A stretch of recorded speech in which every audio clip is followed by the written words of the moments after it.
Good evening. Welcome to Good Guy Sports. I'm Jackson Gerke alongside with Blake Weinberger.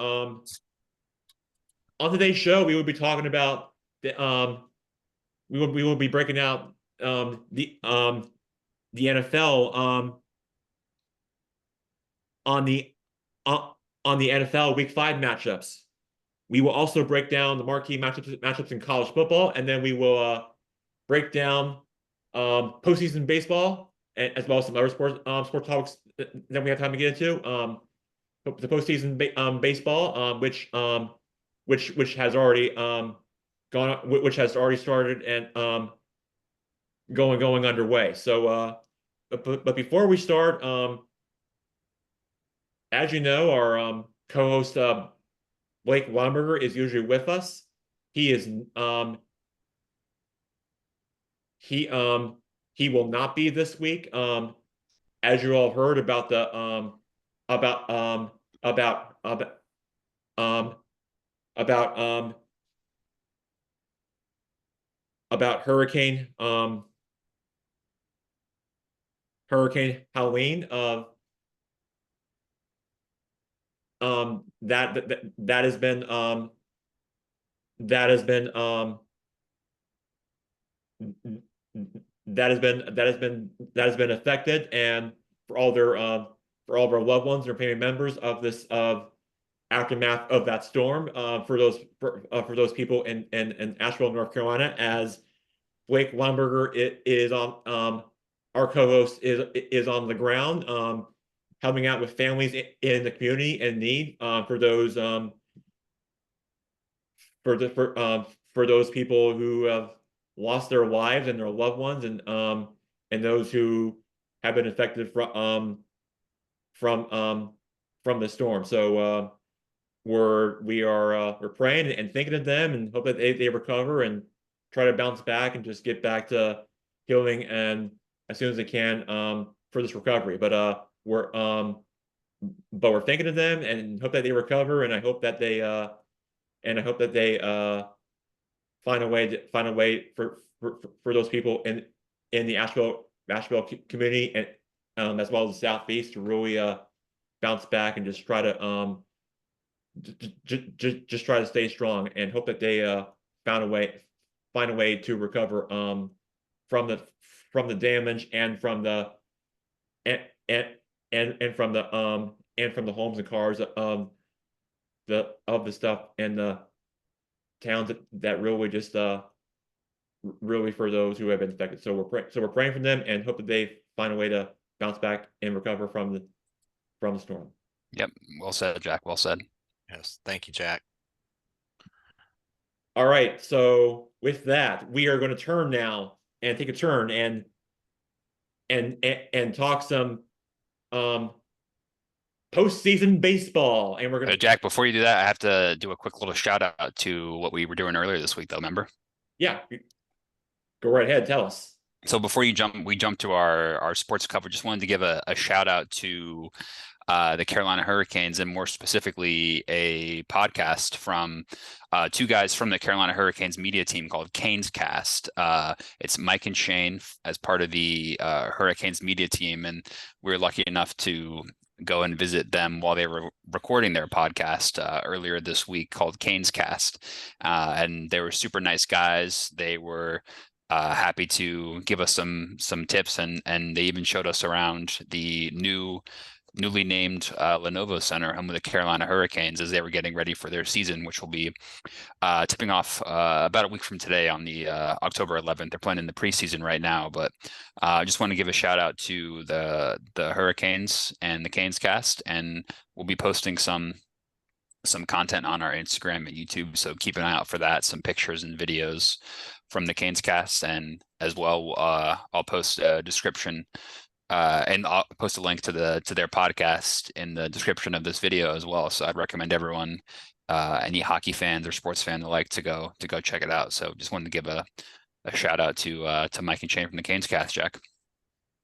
Well said. Well said.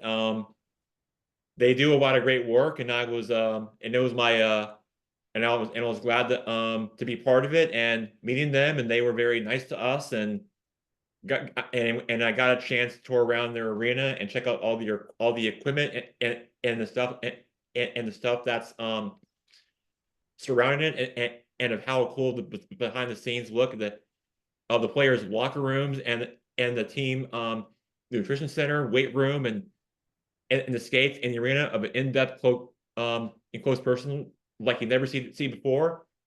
I enjoyed it. I did it for the second time in a row since the last time I did this was with meeting with Miss Karen and checking out the Seahawks train facility. But it was a very cool experience. But I'm probably not going to do this again anytime soon. But I will never say never. Who knows? Maybe my parents will open up to new opportunities in different sports leagues and. Yeah, no, it was a fun time, Yeah. Jack, and just shout out to the Canes, and we'll put a little description in the bottom of the video. But so good, thanks for having us out again. All right, Yeah. what's our what's our next topic, Jack? Yes, we'll get to that second, but yeah, so you're right, Blake. It was a great experience. I'll never forget. It was really a special treat for me, but I don't think I'll ever get any opportunities like this again, but I'm sure my parents will always have something planned next time, but probably not anytime soon, but never say never, and that's why there's always new opportunities out there just to open and keep open-minded. So there's that for you. All right, so now we can move on to our topic and talk about the NFL. We'll get to the postseason baseball in a little bit, but right now we are going to deep dive and talk about the Thursday night football matchup between the Tampa Bay Buccaneers and the Atlanta Falcons, where you have a Todd Bowles defense that loves to blitz versus a Kirk Cousins high flying scoring offense. And this is going to be a great matchup where you got on the opposite side of the ball for the Bucs, you got Baker Mayfield and Chris Godwin, and then Bucky and those guys, and then Mike Evans, a Hall of Famer, which you got to believe. Nobody even saw this coming, and everybody thought that the Bucs were like going to struggle this season, but yet they find themselves in a great start, and they find themselves 3-1, first place alone in the AFC South, taking on a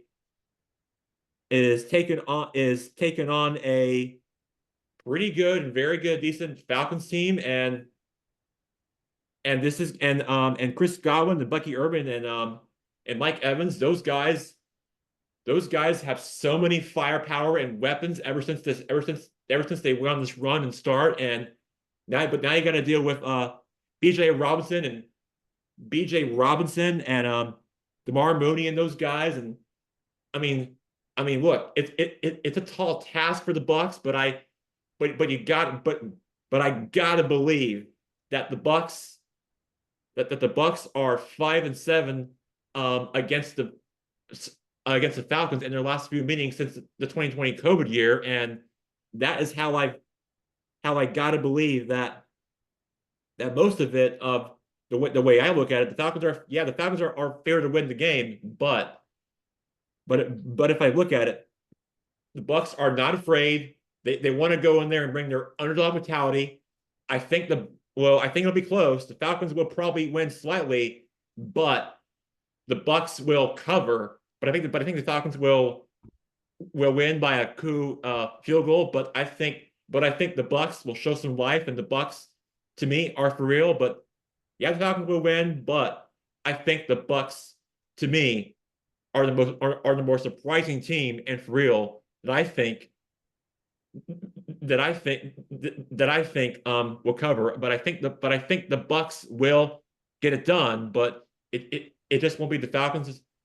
And now I could be wrong, but the Bucs should be a very better team both sides, especially when you have a great talented Todd Bowles guy who really loves to mix things up. And yeah, this Bucs defense looks very real and they're beefed up. And yeah, I think the Falcons will win, but the Bucks will find momentum. Do you Yeah, think that, sorry, do you think that Kirk Cousins is still hurt? Because he seems to be having an issue handing off to one side. yeah, I mean, you have to say the Falcons offense so far hasn't really gotten the job done. That game last week that went against the Saints wasn't really because the offense was operating at a high level. That was more down to the defense and special teams in that particular one. And you're right. I mean, Cousins, he's kind of doing so far what he's done well and what he's made a career of is staying in the pocket, checking down, being accurate, making these quick throws. But he's not really having that mobility that you would expect from somebody that you're giving that amount of money to, somebody that you're relying on to carry your offense. And so far it's been okay. They had that nice win against the Eagles on Monday night. Maybe that's not looking like as impressive of a victory given the Eagles' struggles so far this year. So might be a bit of fool's gold so far with the Falcons. They're obviously 500. Yeah, I guess to answer your question, Mike, I don't think Cousins has been particularly convincing this year. So I mean, it wouldn't shock me if he doesn't end up finishing the season. Starting games for this Falcons team. Yeah, I mean, with a good blitzing defense, and the Bucks have been spot on most of this year. It's going to be a tough game. Yeah, and you have to say if you're a supporter of the Buccaneers, you have to be pleasantly surprised by what you've seen so far this season.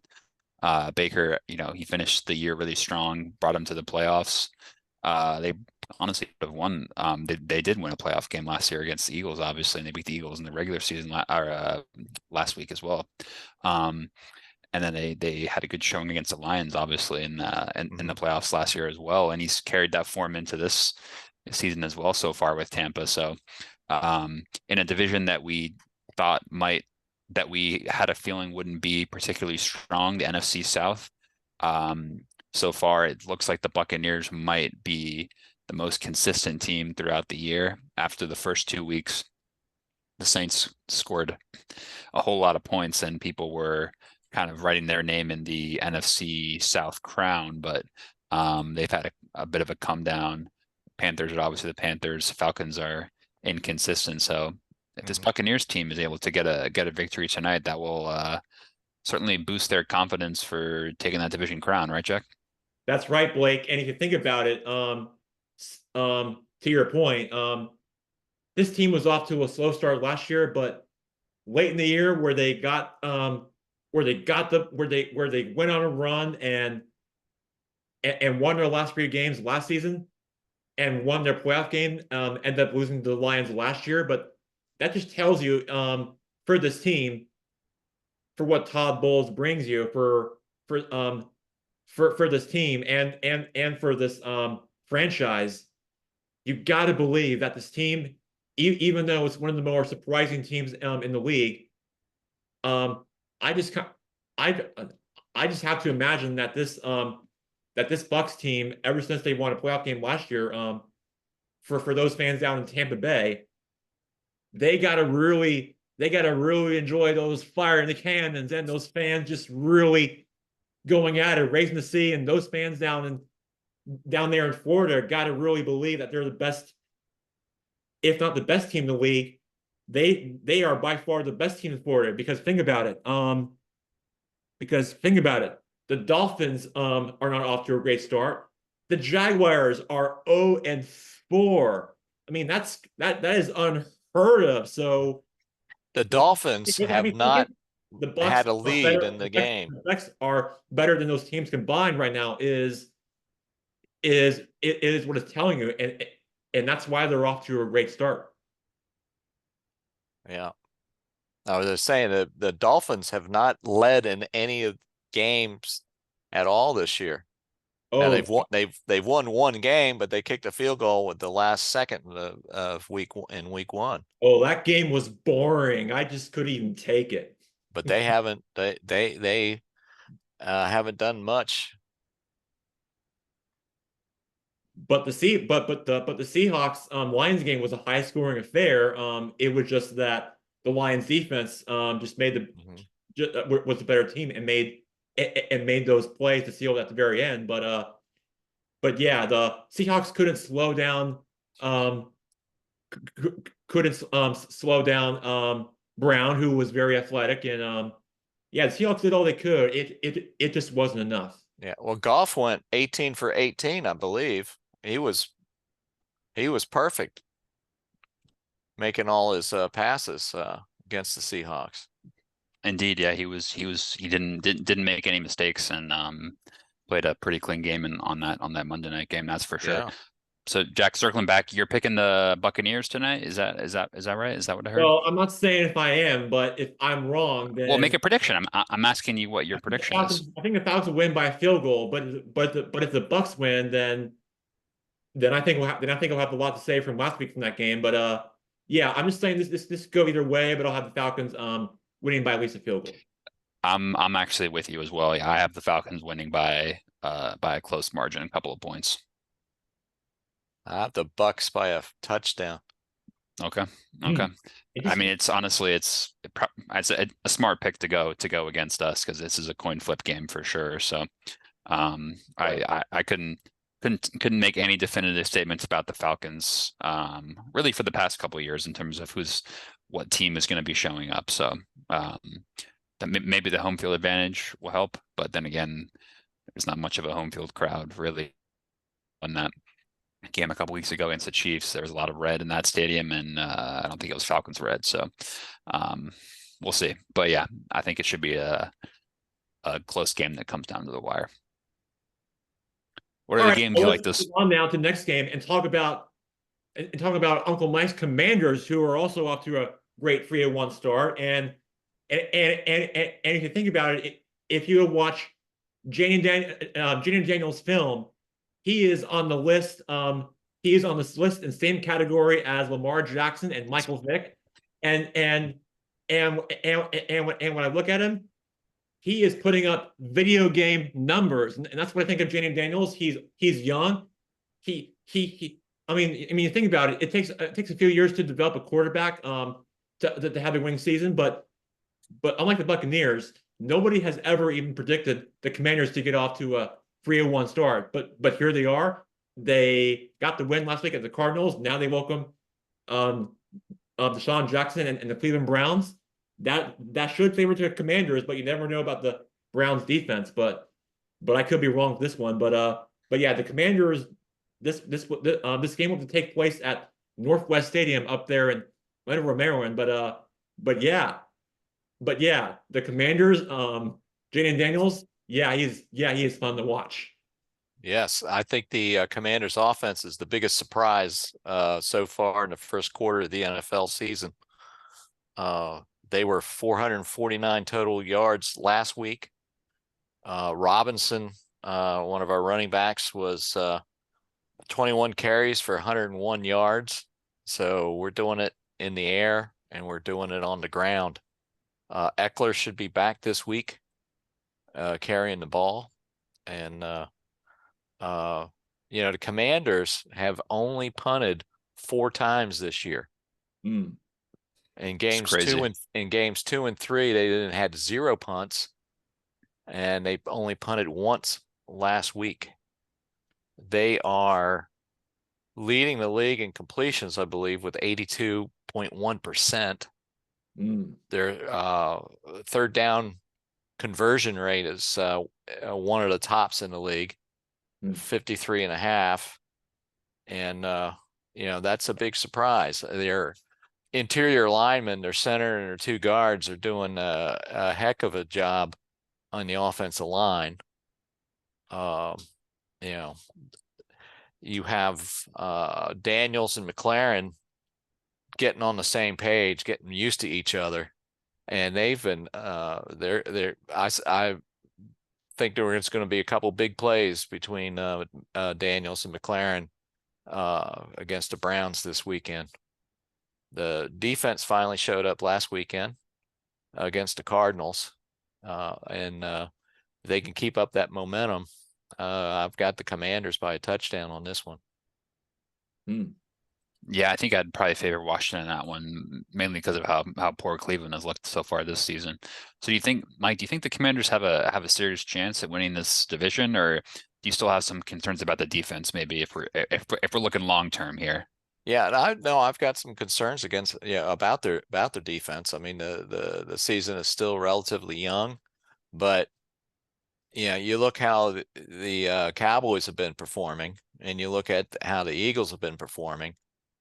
The Commanders got as good a shot at taking the NFC East as any of the other teams. And the Eagles as well haven't looked great at all this year so far, have they? Yeah, no, and I would take the Commanders offense over any of the other NFC East teams.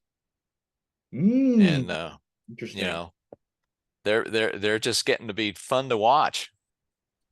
Yeah, it's definitely been a big surprise, and I think a feel good Commanders team is certainly something that not many people would have expected at the beginning of the year. But Yeah. it'd be a great story if and long may it continue, you know. Yeah, now we got a change in the name of the stadium. We no longer play at Fed Up Field. We play at Northwestern Stadium. There you go. There's a lot to be said about changing it's a new era in Landover, Maryland. Yes, indeed. It is. When you get the old bandwagon out, dust it off. There you go. Yeah, and one other thing I'd like to add before we move on is that the Commanders kicked field goals and found a way to win the game against the Giants after a failed conversion on fourth down for the Giants. I believe it was Nick Neighbors, and they ended up finding a way to win the game in an ugly way, but that never happens in the NFL. Go back to the Giants film on Thursday night when they played the Cowboys, where they kicked field goals and they actually lost the game from that film last Thursday, and that's usually how it works in the National Football League, but not for the Commanders. But I guess they got lucky and got away from that one after a close call fourth down conversion from the Giants in that game. Well, we scored 21 points the hard way that night. Good to know. Good to know. 7 field goals. All right, that's great stat for you right there here on Good Guy Sports. All right, so let's get to another game here real quick. Blake Lumberger's Panthers, unlike the Commanders, are off to a rough start and headed in the wrong direction. They lost to the Bengals. Joe Burrow, Bengals. We're seriously doing a preview of Bears Panthers? I mean, these two teams stink, man. Why are we even talking about this? Caleb Williams look, he's young. The team is rebuilding. I think he'll be good in the long term, but the Bears can't block and they can't seem to score much at all right now. So is this game going to be 3-0 or something? Yeah, I think it'll be 3-0 Bears, but the Panthers to me feel like Bryce Young. To me, they just look out of sorts, and I'm sure if Blake Lumberger is listening, that the Panthers are nowhere. They're below 500. Andy Dalton came in last weekend, led them to a pretty good victory. So if he keeps it up, then it could actually end up being a better season for Carolina than we thought after week 1. Yeah, right. And then also, right. And the Panthers on both sides of the ball are probably going to struggle. So yeah, they're going to be on the struggle bus. Anyway, so they're playing at Soldier Field, so I'll take the Bears. Yeah, the Bears. The Bears defense is going to show up in a big way, and they're going to shut down Bryce Young and Panthers. So yeah, enough said. So yeah, so what about this game? We got the Aaron Rodgers and the Jets is getting a lot of attention. They have lost their last 2, and they're tied 2-2, taking on one of the unbeaten teams in the NFL remaining. The Vikings and the Chiefs are the ones remaining standing after the Seahawks suffered their first loss of the season on Monday night against the Lions. And so the Chiefs play Monday night against the New Orleans Saints, another team in the NFC South. Obviously there was a lot of attention of chatter of getting Davante Adams, which I don't know if you have been following, Blake, but the Saints, maybe if they get Davante Adams, this could be a different high-flying offense, and the Saints and Who Dat Nation down in New Orleans can really say something for what this team can be capable for, and that's just what I think is going to come down to. But the Chiefs will win that game anyway Monday night. They're definitely going to cover. So, and then the Jets, yeah, they're going to lose that game because Minnesota is on a whole nother level. And yeah, so turn your TV on about 9 a.m. Sunday morning because they're playing that game in London. I know that's going to be an early morning to get your coffee and breakfast and watch it on TV. And It's just like watching that Premier League game, right? Exactly. Yeah. My brother watched the soccer. You got a remote, you can flip back and forth. There you go.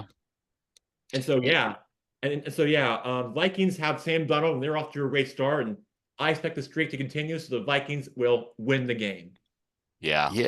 I mean, you have to say it's hard when you're talking about being impressed by the Commanders. You got to throw Minnesota in that bucket as well in terms of kind of our expectations coming into the season. The first round quarterback out for the year, JJ McCarthy. Granted, he might have ended up being more of a project anyway, but they've looked really strong. And I think a lot of people were saying Sam Darnold was probably going to start playing quarterback for this Vikings team at the beginning of the year, regardless of McCarthy's health. And he's looked really good, and the defense has looked great as well, you know, particularly in those two games against the 49ers and the Texans where they really shut down both of those offenses. And granted, it was a bit of a shootout last week against Green Bay, it turned out to be. But yeah, listen, if I'm Aaron Rodgers in this Jets offense, I'm not particularly looking forward to this one, having to travel a long way and then get roughed around by this Minnesota defense that's looked pretty strong unit so far this year, right, Mike? Yeah, well, he's coming off of an ankle injury as well, right? And he hasn't been practicing. You know, so a 40-year-old coming off of an ankle injury, it's kind of questionable. Plus, their starting right guard for the Jets is going to be out. So they're going to have a diminished offensive line backing up a quarterback who's trying to come off of an ankle injury. I don't see the Jets. I think the Vikings will win by 2 touchdowns. Yeah, I'm with you on that one. To be honest, this Jets season feels like if I had to pick a pathway of saying it's just going to keep going downhill and Rodgers is going to get beat up or they're going to figure it out and ascend to the top of the AFC East, I'm picking the former. I think this Jets team is not really gonna make any huge strides this year if they continue the way they're playing right now and just sloppy play and Rodgers getting hit and him being his age. I just don't see this ending particularly well. And yeah, I'm with Mike. I think Minnesota wins big in this one, Jack. I agree. And one last game real quick before we move on to our next topic. Our beloved favorite, our new favorite NFL team, not just our new favorite NFL team, the Seattle Seahawks, will be back at home after coming off a tough loss in Detroit against the Lions. They at Lumen Field, they will welcome the New York Football Giants, and then the Seahawks should be favored to win this game. I am definitely all in on the Seahawks for this one. I'm definitely I'm definitely covering the spread. I'm taking this one. Thanks in large part of Kenneth Walker III had 2 touchdowns in a loss against the Lions. Great game, on Monday, didn't he? He was sharp.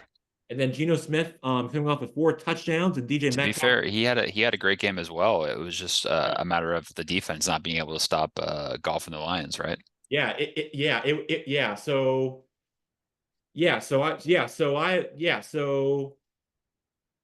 So I did watch the press conference of Mike Macdonald, and I'm sure he did talk about those areas that they can improve on in practice. And but yeah, the Seahawks should be able to bounce back and find a way to win this game against the Giants, because even though the Giants, Mike Neighbors, are a pretty good, a talented team, let's be honest, they are not going to win in the stadium that we're just at in the 12th man. That's just not going to happen. The crowd's going to really get into it. The Giants are going to have a long day. They are going to have a lot of problems, and that's why the Seahawks, since they're going to be in a tough environment, especially with how loud the home crowd is. Trust me, we were there. The Seahawks are going to get it done regardless.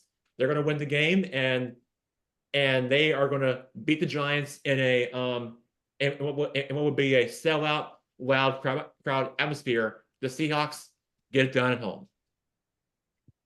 No, I'm with you, Jack. I'm with you. We saw how that Seattle defense was able to stifle a hobbled Dolphins offense live and in person in that Lumen Field environment. And I think Daniel Jones is going to get swallowed up by the 12th man. So yeah, give me the Seahawks. I think are going to roll here.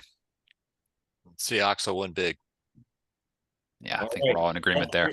All right. All three of us are on the Seahawks. All right. Let's move on now and talk some postseason baseball. Our favorite October is here, eh? We're going to talk about some rapid fire burning questions that I want to ask all the panel to our audience and our audience here for a few things. Will the are the Phillies is this going to be the year that the Phillies finally win a World Series with Bryce Harper, or will the Padres win a World Series title for the first time ever, or will the Dodgers go back to the World Series and possibly be World Series favorite and conquer the unthinkables and be star players? And then also I flip it to the AL side. We have the Astros, who are knocked out, lost their 6 and 7 straight games at home in the postseason, which is unheard of. Yeah. You heard. You did see Blake's reaction on of singing right there. That singer right there. That just tells you that's not looking great signs for that's not looking great or good feelings of whatever kind of feelings he's doing. So with that said, for the teams that are left remaining, if you can make the argument, you have the Brewers, who have forced a game free. You have and then the Padres just beat our Braves in a hard-fought game. It just wasn't enough. The Padres just keep finding ways to win. I just knew it was a tough matchup for the Braves. They were down and devastated with injuries. Padres, Tatis Jr. and Manny Machado, those guys had so much firepower to them. They were so offensive and dangerous at the bat. The crowd at Petco Park was really into it. It was really loud, and then looking ahead to the Brewers series, that game was in a pendulum thing, went back and forth. I mean, the Mets just had a kind of the Mets, to me, they had a up and down roller coaster season, and then the Polar Bear, Pete Alonso and Francisco Lindor, those guys just kept battling back towards the very end to make a spot in the in the NL wild card, thanks to large part of Phillies crowning as division champs in the NL East for this year. And so the Brewers, you would think, now have some life after they got their momentum back to force a game free. So there's that. And then on the AL side, you have, surprisingly, the Detroit Tigers, who by the way, and if you watch it and look at them, and if you're a opposing player in the AL, you don't want to face this team. This team just has so much talent. They are loaded. They show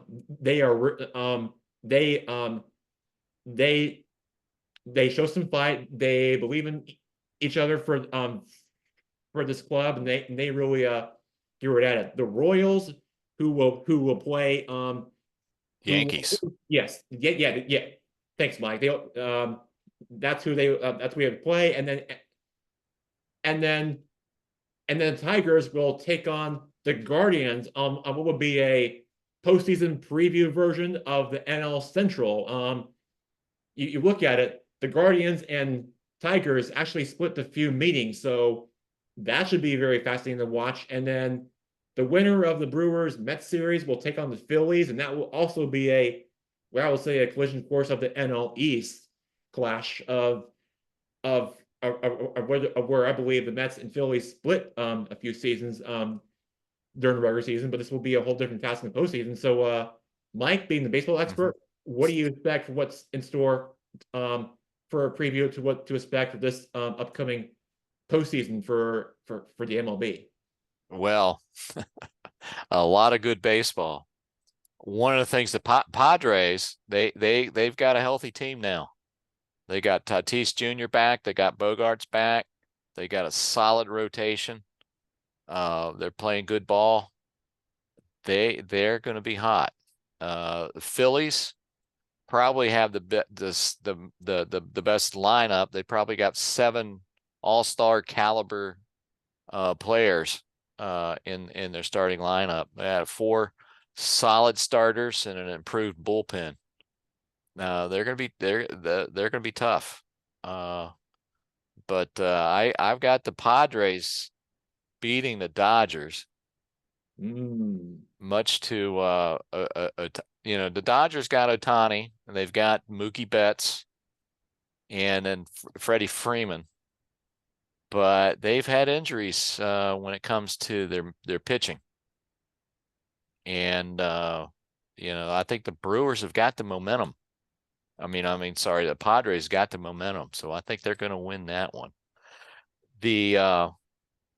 An interesting series is going to be the Royals and the Yankees. If you look at the team's batting averages, they're like identical. And you look at the team's ERA, the Yankees are maybe 0.02 ahead of the Royals when it comes to team ERA. They are matched up. The Yankees got Soto and Judge, and they're a lot of their players like Rizzo are coming back and they're healed from injuries. So the Yankees are healthy. They're going to be tough to beat.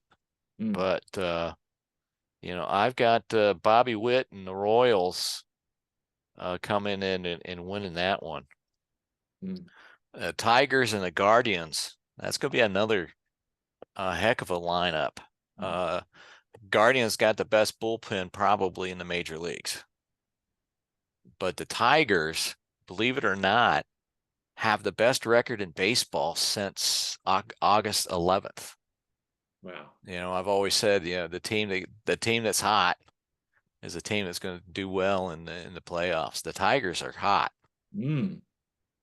They're just, so I have the Tigers in that.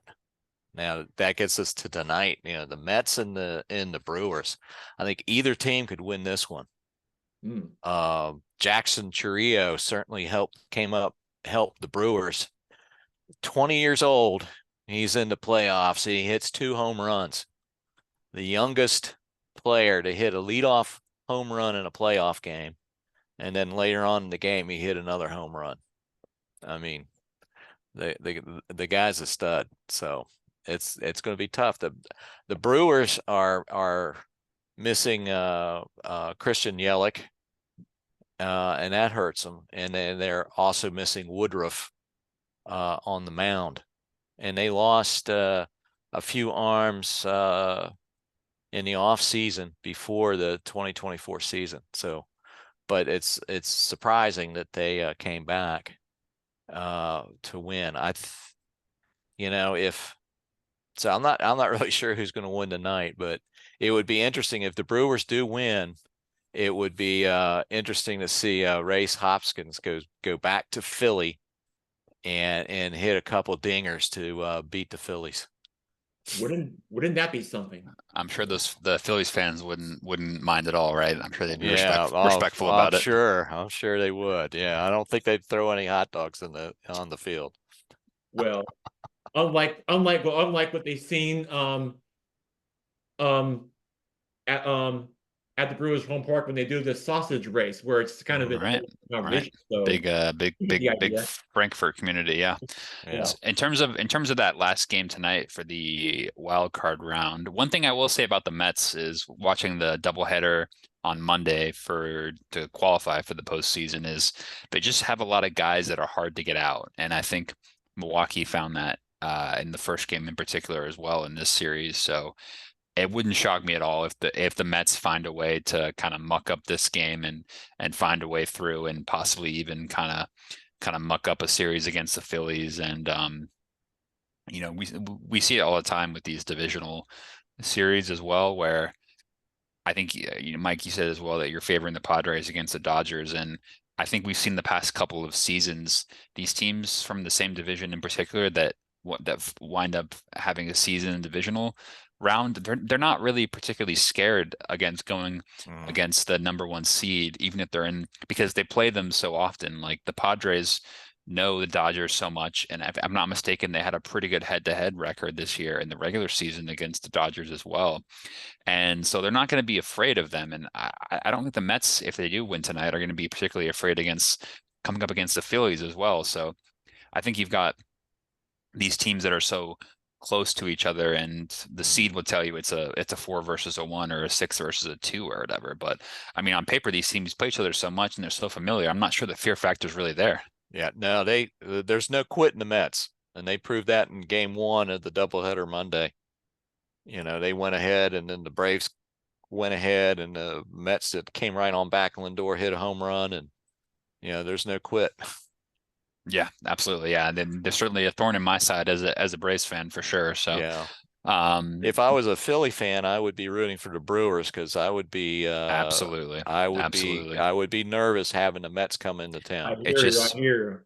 It just seems like every year there's one of these divisional head-to-heads where a team that finishes second or third in their division ends up beating a team that finished the top of their division who got a bye in the first round, i.e. the Diamondbacks over the Dodgers last year, right? As an example. So, yeah, I think you're spot on there. If the Phillies are going to be rooting hard for Milwaukee tonight for sure. So we'll see who goes forward in that one. But also interesting as well, I saw a stat. Do you know the last time the Royals and Yankees had a postseason playoff matchup? I would imagine it was when George Brett was playing for the Royals. I was surprised to see this. It's the first postseason matchup between the Royals and Yankees since the 1980s, 80 ALCS. Okay. So it's been a good while, and that's fair enough. The Royals, apart from they had a cup of coffee in where they won I think people kind of forget they won the World Series pretty recently, right? 2015. I mean, it kind of goes under the radar in terms of forgotten World Series, maybe. So it's not like they've been total nobodies recently. Obviously, you could say over the past couple of decades they haven't been as strong as they were, like you mentioned, and maybe back in the 80s. But yeah, this should be an interesting one. Do you think there's any upset potential here? Should the Bronx Bombers be a little scared here, or what are we thinking? Well, like I said, I'm picking the Royals. You got KC, huh? Yeah. And think about it, Mike. If the Yankees were to lose in the postseason again, they would be like the Dallas You're Cowboys fired of Major League Baseball. Yeah. There'd be a lot of angry talk show hosts if that happens. Yes, exactly. I know where this is going. It'll definitely yes, I think everybody up in the Bronx and up in New York media is going to be off their mind and crazy. If the Royals were to go in the Yankees' house and beat him, that would just be a long day in the office for those talk shows up in New York. Well, I think it'd be great for baseball to see a small market team win it all. And you got a couple small market teams in the playoffs now with the Royals and the Tigers. Well, yeah, we got 3 American League Central teams in the divisional round, right?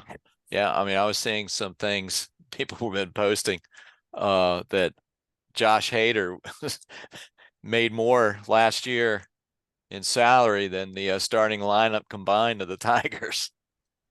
Wow. Now, I don't know how much that is true or not, but people have been posting stuff like that all day.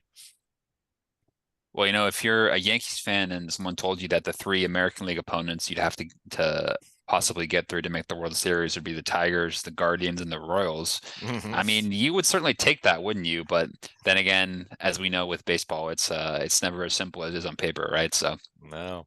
Mm-mm. And then, No. yeah, and then also, Mike, yeah, so the Royals, they sweep the Orioles in their last series in the wild card round, but the Orioles, Yeah, the Orioles score 1 run in those 2 games I know. Yeah, Gunnar at home. Henderson and a bunch of young other players just couldn't get anything going at bat, and yeah, their offense couldn't even score some runs and get anything except for that one home run. Other than that, they just couldn't get anything at play. So it was really, yeah. So it was really all Orioles. Excuse me, Escobar and Witt Jr. Like you said, we're just on a whole another level, something else. And yeah, the Orioles bird bath thing that they put out, Mike. Yeah, it's too cold for that. They shouldn't even run the water in like it in like postseason October or even if they're in a World Series. Yeah, It's too cold. It gets too cold up there in Baltimore, as you know. well, the Royals had some fantastic defensive plays in that game. And that's the other thing with the Royals. The Royals got a great defense. So there was one hit, the Royals second baseman dove for the ball and then immediately got up and fired at first base to get the batter out. So that's going to be, the Royals are going to be tough.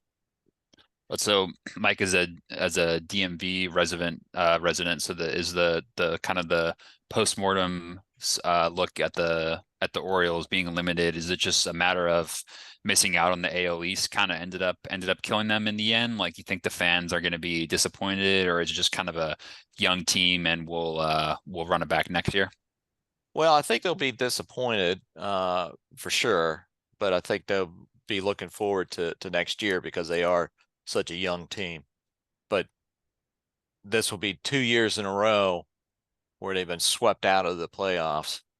So they're going to be, next year is going to, they're going to be looking forward to doing something next year. And they got a couple arms in the off season. One from the Brewers, Burns, I believe his name, and then of course Kimbrel, they signed him, but they let him go because he didn't pan out as a closer for the Birds.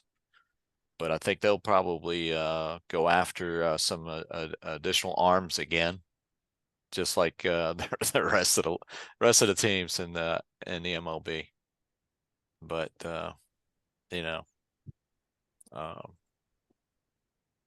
but I'm looking forward to the 2025 season as a Nationals fan.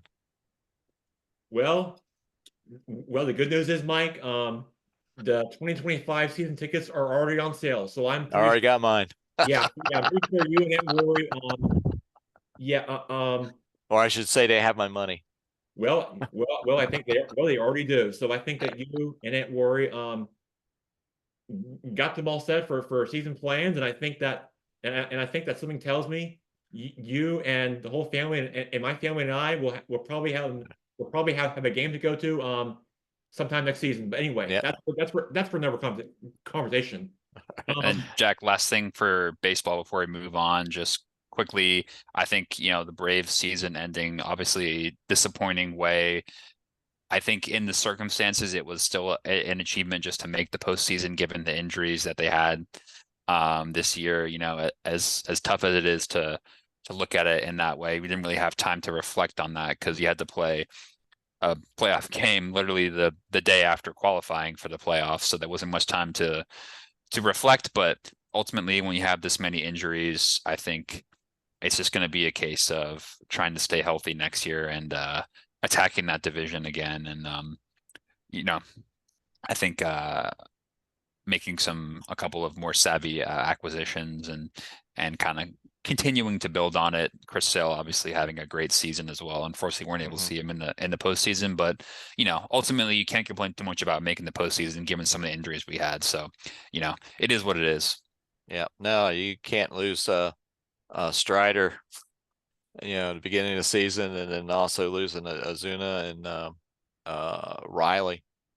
I mean, that just hurt. And then Arcia was hurt for a good part of the year. Even Michael Harris the second was injured in part. So the Braves just had a lot of injuries to overcome, but they'll be back next year. Yeah, we're looking forward to 2025. We're hosting the All-Star game as well next year, so good. Some good optimism for the Braves for sure. Well, if you get a chance to see the home run derby, go to the home run derby. I had more fun there than the actual All-Star game itself when they were up here in DC in 2018. There you go. We'll put it on our calendars. All right, what's next, Jack? All right, Blake. Let's move on now real quick and talk some college football. Not a lot of games on the college football slate this week. But they're a bit of a slow schedule this week, huh? 14 matchups next week, but the few games I'm keeping my eye on are Miami having to travel all the way to Cal Berkeley to take on the Golden Bears. Welcome to the ACC. Yeah, and All Coast Conference. As a matter of fact, literally, got a coach who we had on the show last week. His dad, who's the athletic director on the team, is on a plane right now, traveling cross country all the way out to Northern California and Cal Berkeley, and this is going to be some of the players are going to have to get used to.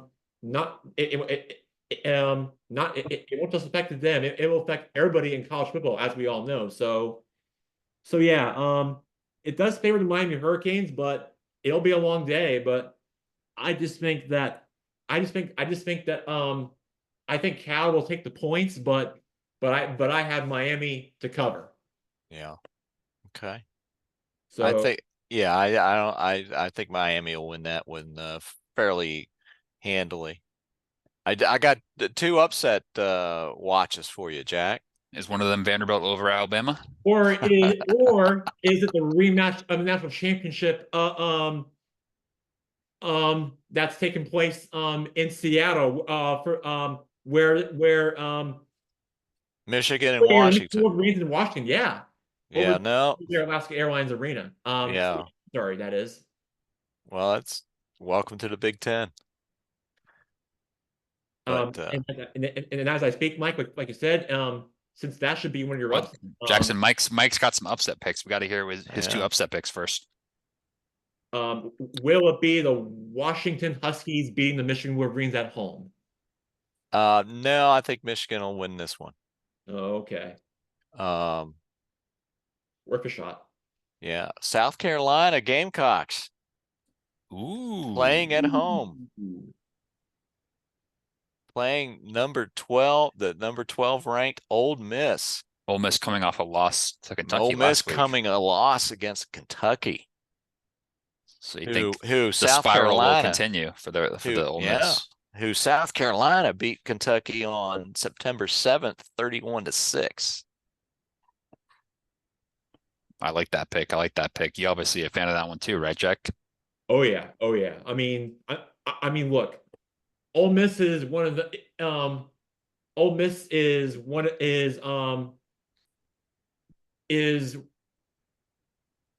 of the surprising if not caliber teams out there in college football. So they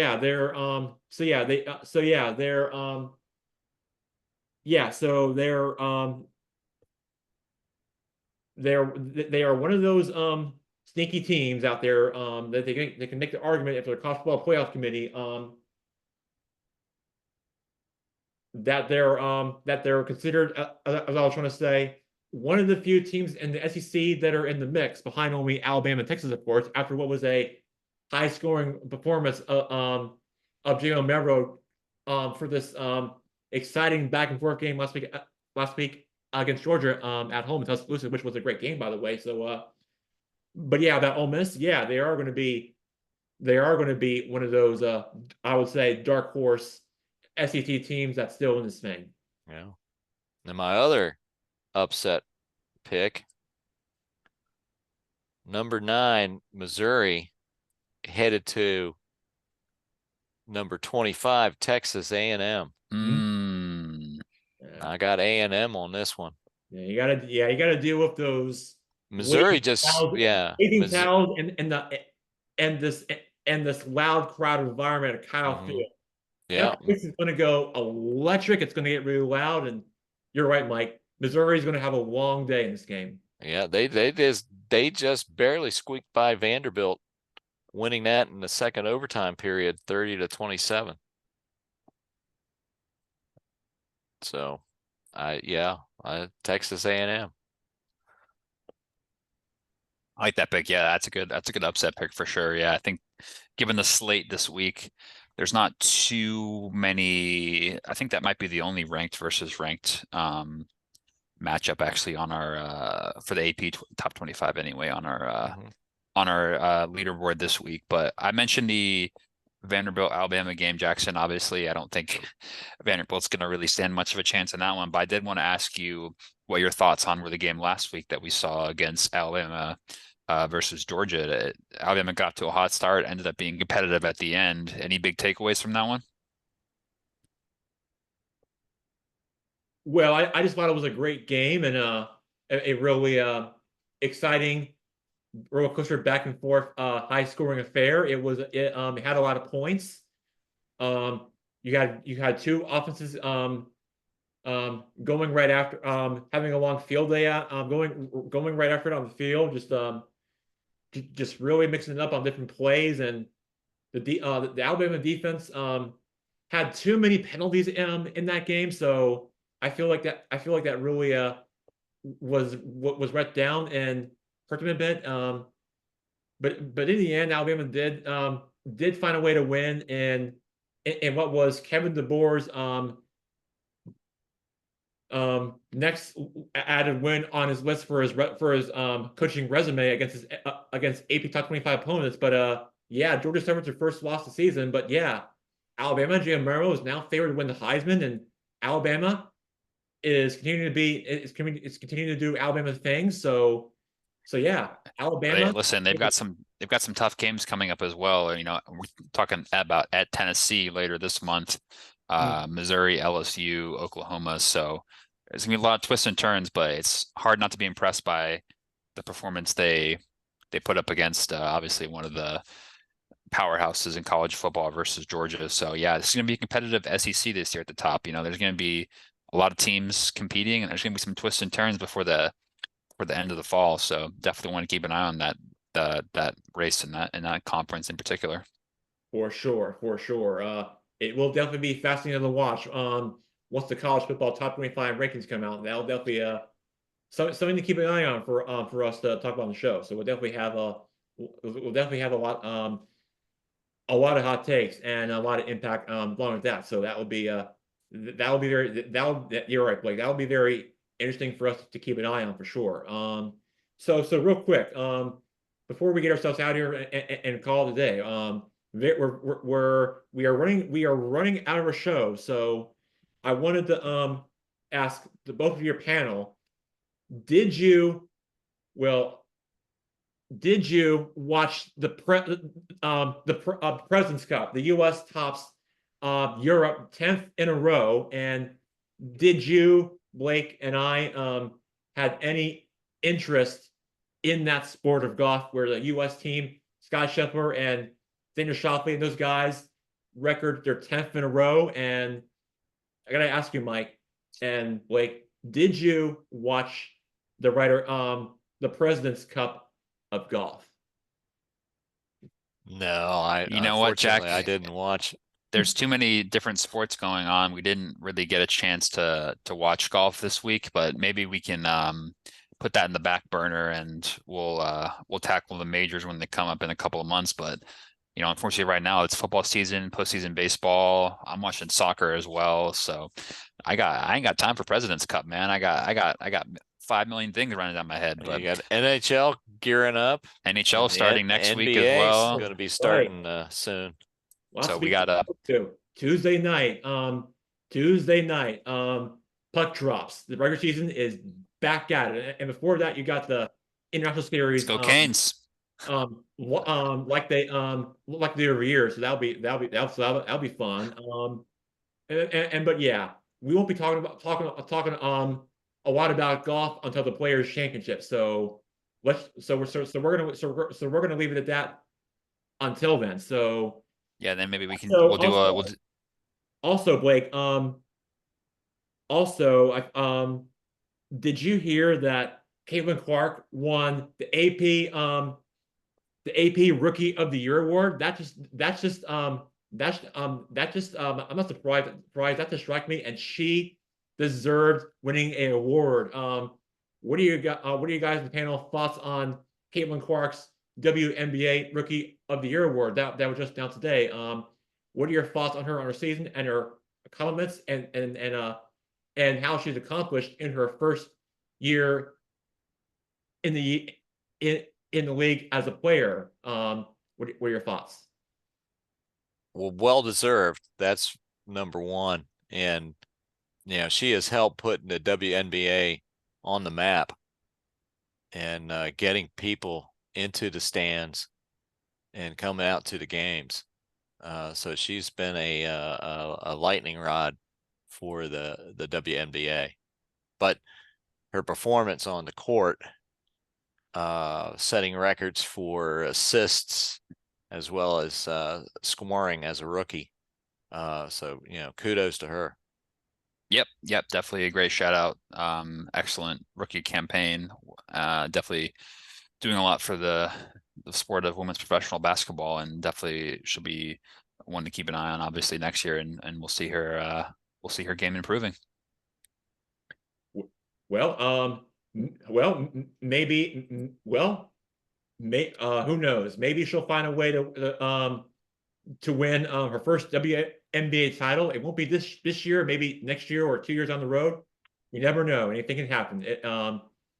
That's what makes the league so great. All right, Blake. So great stopping point. Great way to wrap up our show. And always great to hear from you guys in our panel on Good Guy Sports. I'm Justin Gerke signing off. Everybody have a great night and the rest of your weekend. Everybody enjoy your college and football and NFL weekend. We will talk to you next week. And Jackson Gerke signing off. And we will talk to you guys next time. Thanks, everyone. Jack. Thanks, Blake. Bye now.